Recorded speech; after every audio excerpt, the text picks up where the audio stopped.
There's like that panic that sets in of like, please God, no, this cannot be true. This cannot be happening. It was June 2021. Annalee and Brian Tupy had just moved into a new house with their 9-month-old son, Desmond, when one morning she discovered Brian, a police officer, dead in their garage. My emotions were numb. Everything changes. Not only the shock of someone dying, you got the trauma of finding them, and just desperation of like, how do I do this? What am I gonna do? Years before, Brian had been in a serious car accident.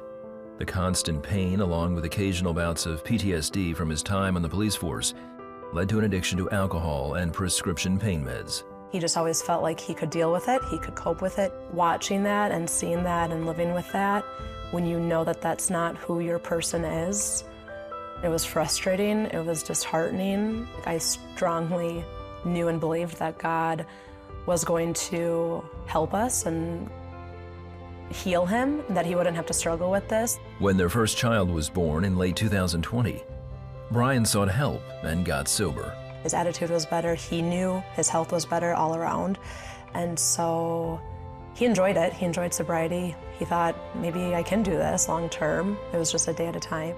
Felt like, yes, this is the guy that I married. This is what it's supposed to look like. We had so much fun together. Until one drink at a party sent Brian backsliding into addiction. Just a few days later, Brian died from an accidental overdose. I remember feeling angry the next day in the shower, punching the shower wall. I don't care that God has a plan. That does not take away my reality. My 31-year-old husband just died. We have a 9-month-old. This is not what life was supposed to look like. We went to church, we were in Bible studies, we were checking all the check boxes in the right order that we were supposed to as Christians. And so when this happened, I felt like my world was rocked. I felt like God kind of abandoned me.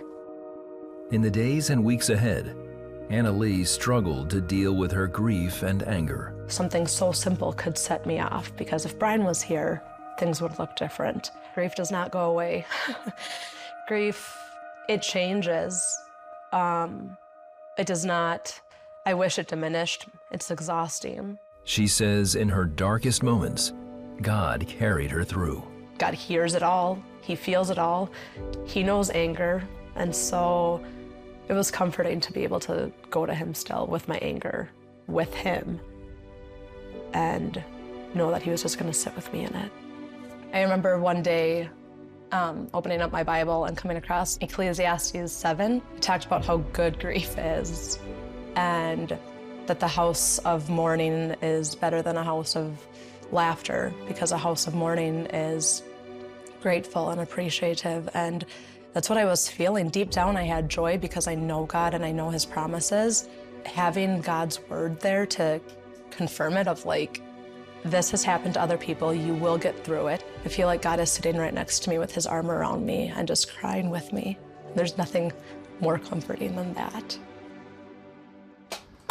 As she learned to navigate life as a single parent, Annalee says her perspectives changed, especially towards people in pain. They don't necessarily want to hear all the things a Christian would typically maybe say, but I think we can show them who Christ is through our actions, and providing food, providing gift cards, providing that physical support to watch their kids. I want to show them Christ's love, and if that can plant even the smallest mustard seed to hopefully look to him when times are hard. I hear people's story and I just feel for their pain much harder than I used to.